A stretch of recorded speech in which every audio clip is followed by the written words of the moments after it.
Next వచ్చేసి మనకి e invoice అంటే ఏంటి? ఈ ఇన్వాయిస్ అనేది ఏ విధంగా ఉంటుంది మనం థియరీ వరకు డిస్కషన్ చేస్తాం. ఇంకా మీరు రియాలిటీలోకి వెళ్ళిన తర్వాతనే జస్ట్ 1 or 2 days జస్ట్ ఒకసారి చూపించేస్తే మీరే చేసేస్తారు.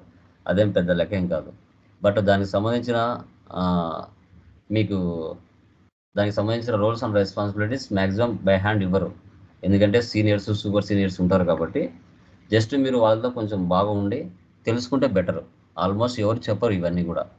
ఎందుకంటే సీనియర్ అకౌంటెంట్స్ ఓకే వాళ్ళు చేసే పనులు ఇవన్నీ మీకు ఇంతవరకు రానివ్వరు. మీరు ఆడిటర్ దగ్గర పనిచేసినా కూడా ఇంతవరకు రానివ్వరు.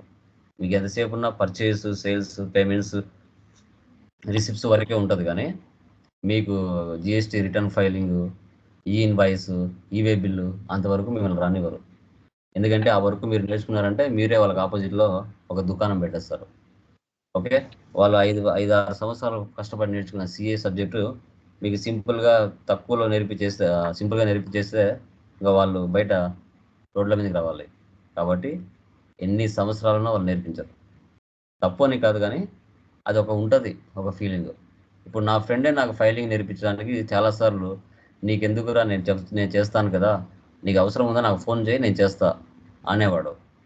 నేను పట్టుబట్టి మళ్ళీ నాకు కంపల్సరీగా నేను నేర్చుకోవాలి చేయాలి అని నేర్చుకున్నా.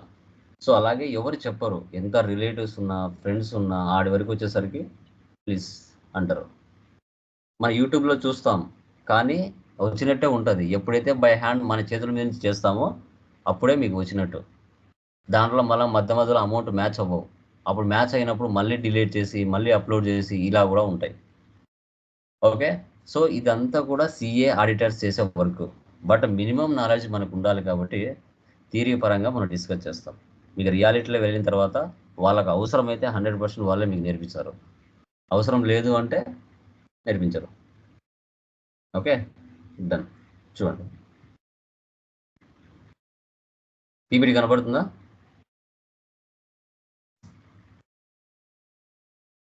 కనపడుతుందా?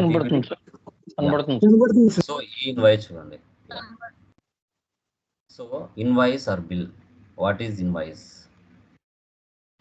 So an invoice is a document issued by a seller to a buyer listing the goods or services supplied and starting the sum of money. Invoices are issued before the payment is made. A paper receipt from a store or an online record from a retailer. Okay మనకి invoice ఒకే రకంగా ఉంటుందని ఉండదు. ఒక్కొక్క invoice ఒకలా ఉంటుంది. మనకి. So item, quantity, price, total, date of issue, invoice number, so recipient person details, so ఇవన్నీ కూడా కామన్గా ఉంటాయి మనకి ఇన్వాయిస్లు. సో ఎవరైతే ఒక కస్టమర్కి అంటే మన బిజినెస్ ఒక పర్సన్కి సేల్ చేస్తుందో stock or goods inventory, so చేసినప్పుడు ఈ ఇన్వాయిస్ అనేది జనరేట్ చేస్తాం. Okay done. వాళ్ళు డబ్బులు పే చేయకముందే మన ఇన్వాయిస్ రైట్ చేస్తాం. ఎందుకంటే మనకు వాళ్ళకున్న రిలేషన్ బట్టి వాళ్ళు తర్వాత అయినా పే చేస్తారు. తర్వాత what are the differences bills or invoices? So బిల్స్లో మీరు చూడండి contents, unique number, transaction type, purpose. రెండిట్లో ఏముంటాయి మనకి చూసుకుంటే optional to add customer information, details are limited. కంపల్సరీగా ఒక ఇన్వాయిస్ జనరేట్ చేసేటప్పుడు కస్టమర్ డీటెయిల్స్ అయితే కంపల్సరీగా ఉండాలి. బిల్స్లో invoice contains customer information, makes use a specific templates and adds elaborate details. So బిల్స్లో అయితే లిమిటెడ్, ఇన్వాయిస్లో అయితే కొంచెం ఎక్స్ట్రా ఉండొచ్చు అన్నట్టు చెప్తున్నాడు. తర్వాత giving a unique number to the bill is not significant as they don't have value for legal purposes. Invoices are assigned unique reference, unique numbers, and they serve a legal document for accounting disputes. బిల్స్లో అయితే కన్నా ఇది కంపల్సరీగా legal అని ఏమి ఉండదు. ఇన్వాయిస్లో అయితే కంపల్సరీగా లీగల్గా ఉంటుంది. యూనిక్ నెంబర్ అనేది కంపల్సరీ జనరేట్ అవుతుంది. సో బిల్స్లో cash transactions that are instantly done, transaction type makes use of credit transactions and the payment has to be done before the due date. Okay. So మనకి బిల్స్లో అయితే cash transactions జరుగుతాయి. మనకి ఇన్వాయిస్లో అయితే కన్నా credit transactions జరుగుతాయి. మన due date before ముందే చేసేస్తారు. తర్వాత purpose, proof of transaction, bills, legal document for accounts, invoices. So మొత్తానికి ఏంటంటే ఒక సెల్లార్ నుంచి ఒక కస్టమర్కి ఒక ఇన్వాయిస్ జనరేట్ అయ్యి రీచ్ అవ్వాలంటే కంపల్సరీగా మనకి ఏముండాలి? Information, minimum contents, unique number, transaction type, purpose. అసలు మనకు ఎంత వాల్యూతో అతనికి పంపిస్తున్నాం, so unique number, invoice number పంపిస్తున్నాం, ఇన్వాయిస్ నెంబర్ ఉంటుందా లేదా, అసలు ట్రాన్సాక్షన్ టైప్ ఏంది, సేల్సా పర్చేజా, అసలు ఏ ఉద్దేశంతో మేము స్టాక్ పంపిస్తున్నాం అనేది కంపల్సరీ ఉండాలి.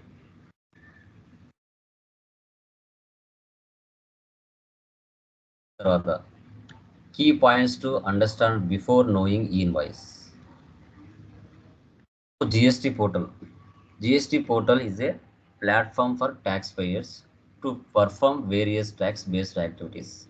ఇప్పుడు మనం ఒక కస్టమర్, ఒక పర్సన్ 5 రకాల ఐటమ్స్ ఉంటాయి. 5% ఉంటాయి, 12 ఉంటాయి, 18 ఉంటాయి, 28 ఉంటాయి, కంపల్సరీ ఉంటాయి. సో అన్ని రకాల ఐటమ్స్ అతను మార్కెట్లో సేల్ చేస్తున్నాడా లేదా, ఓకే, అతను మార్కెట్లో కస్టమర్స్కి అతను ట్యాక్స్ పేయర్ అంటే మ్యాక్సిమం కొందరు కన్జ్యూమర్స్ ఉంటారు, కొందరు రెగ్యులర్ డీలర్స్ ఉంటారు, కొందరు కాంపోజిషన్ ఉంటారు, కొందరు అన్రిజిస్టర్డ్స్ ఉంటారు, కొందరు కస్టమర్స్ కూడా ఉంటారు. ఓకే. సో తర్వాత GSTN is the back end of the GST portal which act as a medium of interaction between the tax payers and government. ఎవరైతే రెగ్యులర్ డీలర్స్ ఉండి కస్టమర్ జిఎస్టీ నెంబర్ ఉండి కస్టమర్కి సేల్ చేస్తూ ఉంటాడో ఇంత అమౌంట్ అని, కంపల్సరీగా అతను గవర్నమెంట్కి ట్యాక్స్ పే చేయాలి. అదైతే దాంట్లో ఎలాంటి డౌట్ అయితే ఉండదు. తర్వాత ఐఆర్పి. ఐఆర్పి అనేది ఒక పోర్టల్. సో ఆ పోర్టల్లో ఐఆర్ఆర్ నెంబర్ జనరేట్ అవుతుంది. Okay. IRP known as the invoice registration portal is instrumental in validating the invoices used in the GST ecosystem. The IRP generates unique invoice reference number, IRP అనేది ఒక portal అనమాట, invoice registration portal. ఇవన్నీ కూడా మీకు online assessments రాసేటప్పుడు ఇవన్నీ ఉంటాయి అక్కడ. ఓకే. సో దాంట్లో ఏంటంటే మనకి ఐఆర్పి పోర్టల్లో ఐఆర్ఆర్ నెంబర్ జనరేట్ అవుతుంది. అంటే ఏ కస్టమర్కు ఎంత వాల్యూతో నువ్వు స్టాక్ అనేది జనరేట్ చేస్తావు, అప్పుడు ఐఆర్ఆర్ నెంబర్ జనరేట్ అవుతుంది. ఒక క్యూఆర్ కోడ్ కూడా జనరేట్ అవుతుంది. So IRN is generated by the invoice system after a tax payer uploads their invoice details. IRN is generated based on the combination of suppliers GST document type, document number and year of the invoice. B2B invoice, business to business. So కంపల్సరీగా ఆ document ఏ reason మీద generate చేస్తున్నాం ఈ ఇన్వాయిస్ని, ఎంత అమౌంట్కి, ఏ పర్సన్కి, so అనేది కంపల్సరీగా IRN number అనేది జనరేట్ చేస్తుంది బిఫోర్ ట్యాక్స్ పే చేయకముందే. ఓకే. ఈ ఇన్వాయిస్ జనరేట్ చేసేటప్పుడు ఎందుకంటే ఇల్లీగల్ యాక్టివిటీస్ జరగకుండా కంపల్సరీగా లీగల్గా ప్రొసీడ్ అవ్వడానికి చేసే పర్సన్స్ ఆప్షన్స్ అనమాట ఇవన్నీ. మనకి goods and services tax portal ఇలా ఉంటుంది చూడండి. ఇక్కడే మనకి ఈ ఇన్వాయిస్ ఆప్షన్ చూపిస్తుంది. ఇక్కడ ఈ ఇన్వాయిస్ జిఎస్టీ పోర్టల్ నుంచి డైరెక్ట్గా కనెక్ట్ అవ్వచ్చు.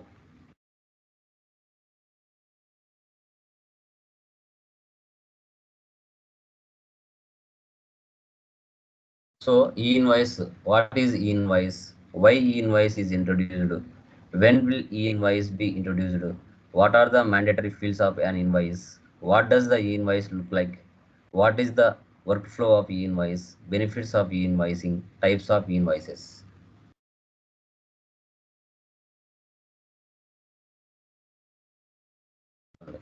E-invoice stands for electronic e-invoicing.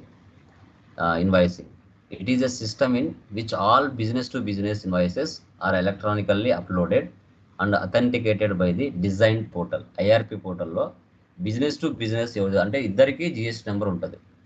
So అలాంటి వాళ్ళకు రైట్ చేసేదే e invoice.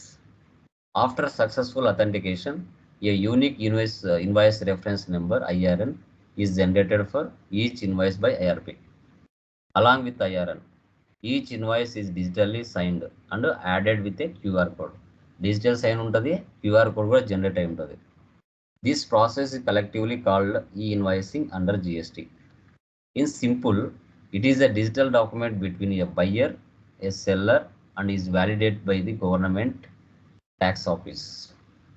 E-invoicing applies to the GST registration persons whose aggregate turnover is more than 5 crores. August 23.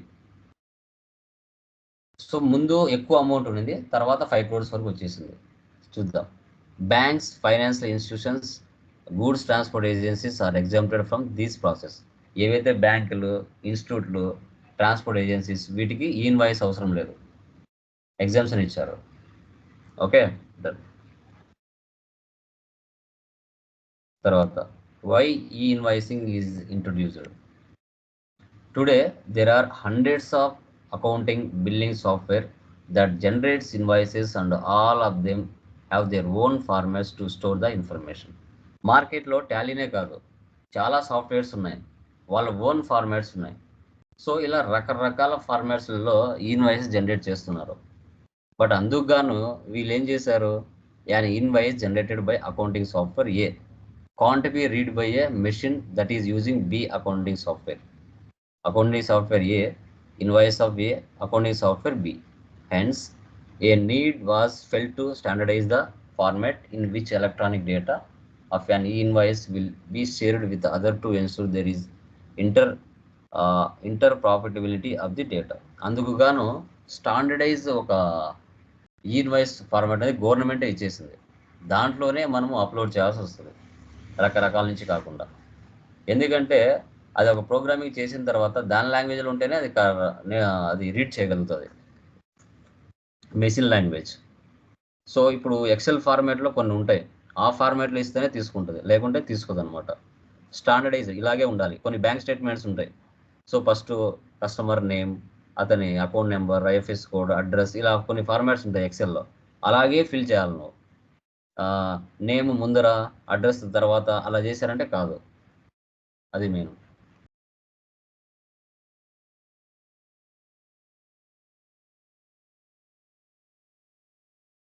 When will e invoicing be introduced? So first వచ్చేసి annual turn over exceeding 500 crores. 1st October 2020లో దీన్ని release చేశారు. అప్పుడు వచ్చేసి ఒక business turn over అనేది 500 crores ఉంటే ఈ ఇన్వాయిస్కి అప్లికబుల్ అని చెప్పారు. 1st October 2020. ఇవన్నీ కూడా ఆన్లైన్ అసెస్మెంట్స్లో వస్తాయి. తర్వాత ఏం చేశారు, ఎక్సీడింగ్ 100 crores, 500 నుంచి 100 crores వచ్చారు 1st January 2021లో. 1st January 2021లో 100 crores వచ్చారు. తర్వాత exceeding 50 crores, exceeding 50 crores 1st April 2021. 1st April 2021 exceeding 50 crores. తర్వాత exceeding 20 crores, exceeding 20 crores 1st April 2022. Exceeding 20 crores వచ్చేసి April 22లో తీసుకొచ్చారు. తర్వాత exceeding 10 crores 1st October 2022లో 10 crores వచ్చారు. ఫైనల్గా exceeding 5 crores 1st August 2023కి 5 crores వచ్చేసారు. అంతే. ఈ విధంగా 500 crores నుంచి 5 crores వచ్చేసారు. సో 500, 100, 50, 20, 10, 5 crores ఇవన్నీ మీకు ఆన్లైన్ అసెస్మెంట్ చేసేటప్పుడు వస్తాయి. తర్వాత mandatory fields of e invoicing. E invoice generate అప్పుడు మినిమం ఉండాల్సిన ఇన్ఫర్మేషన్ ఏమేమిటి? Document type. Every type of document has a code and this must be specified in this portion. Supplier legal name, అంటే supply ఎవరైతే చేస్తున్నారో అతని name, అతని యొక్క GST number, address, supplier place, supplier state code, supplier pin code, document number. ఇవన్నీ ఎవరైతే supply చేస్తున్నారో కస్టమర్కి అతని డీటెయిల్స్ ఈ ఇన్వాయిస్లో మ్యాండేటరీగా నీట్గా ఉండాలి. Proceeding invoice reference and date. ఏ రోజు ఇన్వాయిస్ రైట్ చేస్తున్నారు, డేటు, ఇన్వాయిస్ నెంబర్, తర్వాత డాక్యుమెంట్ డేట్, రిసిపియంట్ అంటే ఎవరికైతే నువ్వు రైట్ చేస్తున్నావో అతని డీటెయిల్స్, కస్టమర్కి, రిసిపియంట్ లీగల్ నేమ్, అతని GST number, address, state code, pin code, recipient place. ఇవి కూడా కంపల్సరీ ఉండాల్సిందే. తర్వాత ఇన్వాయిస్ రెఫరెన్స్ నెంబర్ ఐఆర్ఎన్ ఆటోమేటిక్గా జనరేట్ అవుతుంది. షిప్పింగ్ టు జిఎస్టిఎన్, సో ఏ ప్లేస్ నుంచి ఏ ప్లేస్కి, సో ఆ స్టేటు పిన్ కోడ్ అన్నీ ఇవ్వాలి. Dispatch from name, address, place and pin code. So the name of dispatching entity along with the city, town, village specifies. In service, if the supplier service has to be specified, a service అది, supply type code, business to business ఏంటనేసి, item description, ఏం items నువ్వు send చేస్తున్నావు, item price, ఎంత quality ఎంత క్వాంటిటీతో invoice generate అవుతుంది, assessable value ఎంత, దానికి జిఎస్టీ రేట్ ఎంత, సో విత్ ఇన్ ద స్టేటా అదర్ స్టేటా, టోటల్ ఇన్వాయిస్ వాల్యూ ఎంత, ఇవన్నీ కూడా ఇన్వాయిస్లో ఈ ఇన్వాయిస్లో జనరేట్ అవ్వాల్సిందే కంపల్సరీగా. ఇలా ఉంటుంది చూడండి. క్యూఆర్ కోడ్, ఐఆర్ఎన్ నెంబర్, ఇక్కడ IRN number, GST number, so customer details, consignor అంటే కన్సైనింగ్ కస్టమర్, కన్సైనర్ అంటే ఇచ్చేవాడు, సో డిస్క్రిప్షన్, ఇవన్నీ ఇట్లా ఉంటుంది invoice, e invoice.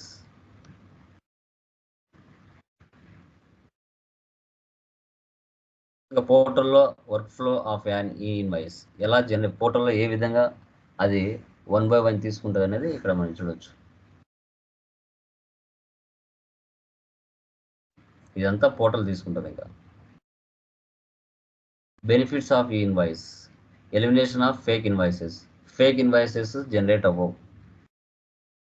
Substantial reduction in input credit verification issues, ITC, okay, వాటి ఇష్యూస్ లేకుండా ఉంటాయి. One time reporting on B2B invoices data, ఇద్దరు to business, e-way bill can be generated using invoice data, e-way bill కూడా generate చేయొచ్చు. Real time tracking of invoices prepared by the supplier, ఎలాంటి fake invoices లేకుండా real time tracking number ఇన్వాయిస్తో generate అవుతుంది. ఇవి benefits అని చెప్పొచ్చు. ఎన్ని రకాల ఇన్వాయిస్లు చేస్తారంటే types of invoices, so 01, 02, 03, 04. So invoice ఉంటుంది, క్రెడిట్ నోట్కి జనరేట్ చేస్తారు, డెబిట్ నోట్కి జనరేట్ చేస్తారు, సో రీఫండ్ కూడా జనరేట్ చేస్తారు. టైప్స్ ఆఫ్ ఇన్వాయిసెస్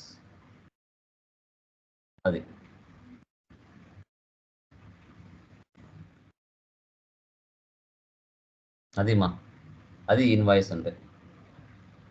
ఓకే, ఇది మీరు రియల్ టైంలో వెళ్ళాకనే మీకు 100% వాళ్ళు క్లియర్గా చెప్పగలుగుతారు. ఓకే, ఇంకేమైనా డౌట్స్ ఉన్నాయండి? ఎనీవన్?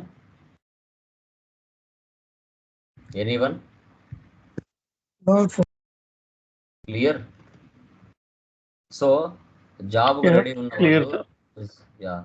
రెడీ ఉన్న వాళ్ళు రెజ్యూమ్స్ నాకు పంపించండి, నేను ఆయనకు పంపిస్తారు, మీకు కాల్ బ్యాక్ చేస్తాడు. జస్ట్